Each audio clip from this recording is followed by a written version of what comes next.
Good morning, gang. Happy Saturday. Unless, of course, you're in Canada, and then you better be prepared for all hell to break loose. So, if anybody missed this one yesterday, late last night, go figure, dumped on a Friday. Okay. GoFundMe and the Freedom Convoy. GoFundMe has now frozen the $10 million that was raised for the truckers' convoy. They released $1 million of it. There's 9 million Canadian dollars still in GoFundMe's control. Now, we saw this happen the first time, and eventually the organizers came out and said, hey, this is what we're using for it, and they released $1 million. Okay, so there is $9 million that is sitting out there. Last night, GoFundMe sent to the organizers this. It says, given how the situation has evolved, no further funds will be directly distributed to the Freedom Convoy organizers. We will work with organizers to send all remaining funds to credible and established charities chosen by the Freedom Convoy 22 organizers and verified by GoFundMe. All donors may submit a request for a full refund until February 19th, 2022 using this dedicated refund form, which I will link below, because if any of you guys donated to this, you need to know how to get your freaking money back. Because GoFundMe has now determined they are going to have a hand in determining what charities get the funds. Now, here's a little problem, okay? Back in 2020, okay, when we had the whole Chop Chaz protests in Seattle, okay, where the loony liberal left and all the jackasses who are complete anarchists took over the city,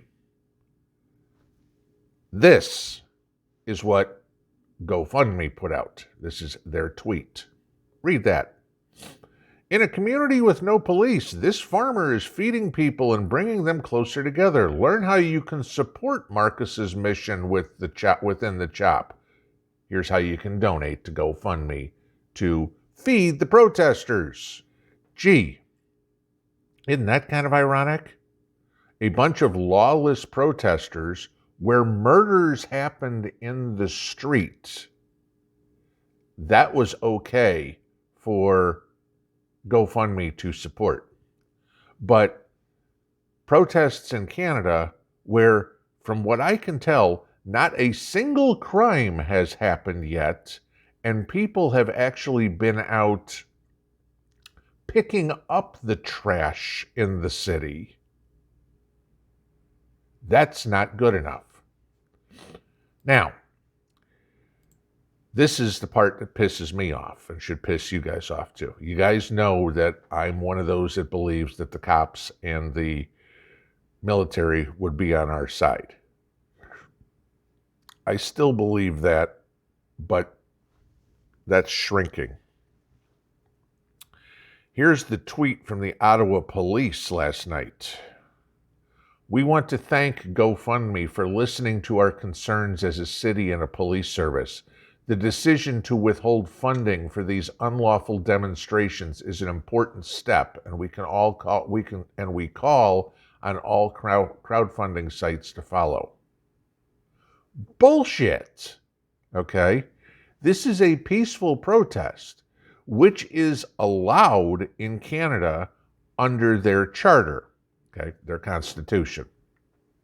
Now, if you guys watched Northern Girl Hobby's video yesterday, she mentioned something about a meeting this week between POLs to tear down the Constitution Act in 1982. I heard about that a couple of weeks ago. Nothing came of it then.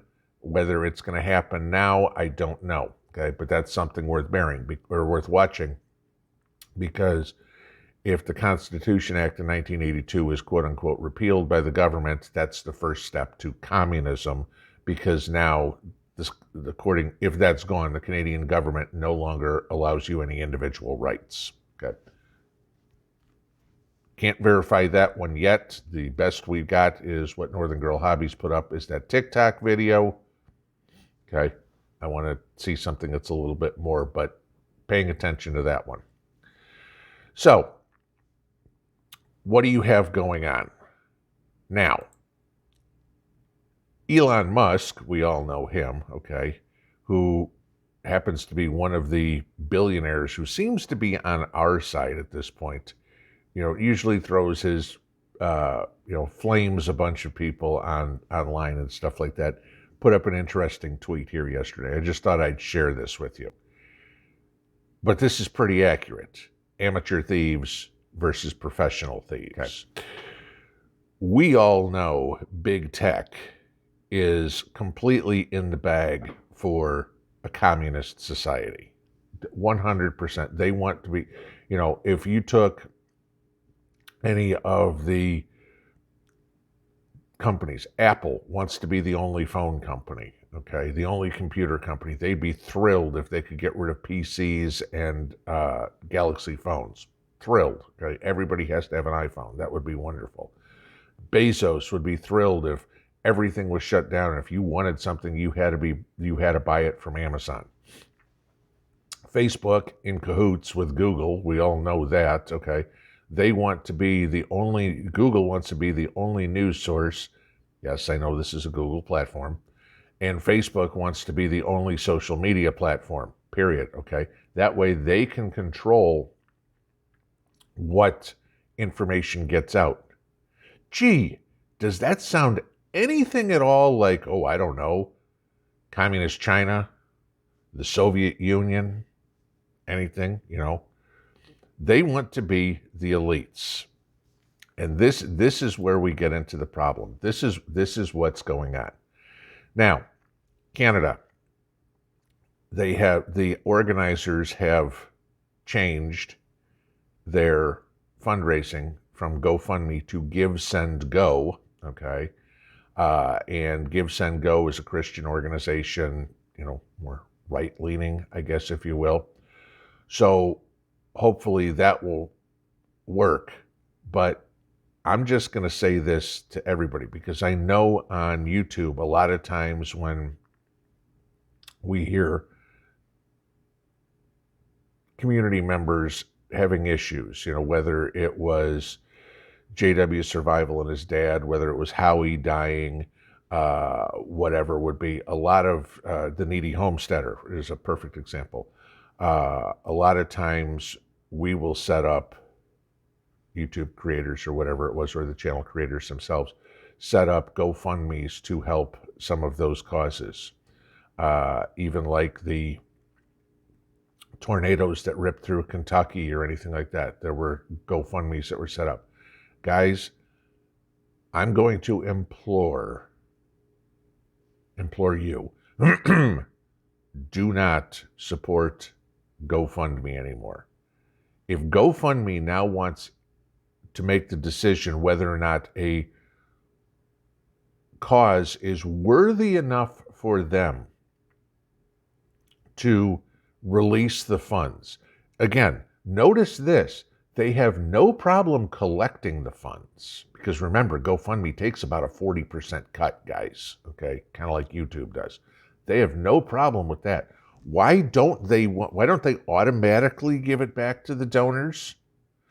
Because if the donors don't ask for it back, or if they get to give it somewhat to another charity of their choice, they get to keep their 40%. Okay? Not so.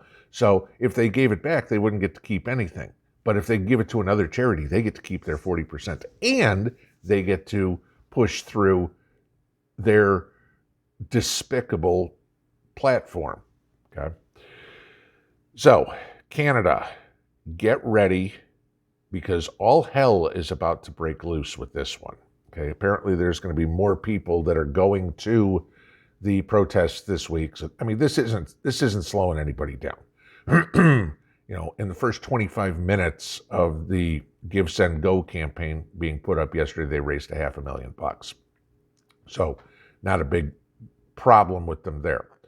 But pay attention to what's going on. Pay attention to your authorities, okay? Because the Ottawa Police just told you what side they're going to be on. Now, whether or not this is just some jackass who sits behind a desk somewhere, or whether this is the actual boots on the ground, I don't know. But to come out with that tweet that told you everything you needed to do. A lot of you guys have said the Royal Canadian Mounted Police is not on board with True Dope. So it's going to be interesting. But the one thing to watch, and trust me, I will too, as best I can find it, because obviously I'm in the States and not in Canada, is pay attention to the Constitution Act of 1982. There are some real good Canadian YouTubers out there. I mean, I mentioned Northern Girl Hobbies. You guys know North Shore Preparedness, Canadian Prepper, obviously. Watch Rebel News. They're going to have the information inevitably on this probably earlier than any of us stateside creators are, just because they've got their ear to the ground a little more to what's going on in Canada than we do.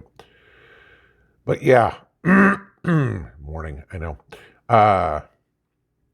Canada, get ready, because the government is about to declare war on you. And just so y'all know, there's a whole hell of a lot of us down here, us Yankees, and Confederates, just us Americans, let's put it this way, that even though we hate you during a hockey game, we're right there at your side. Pinball out.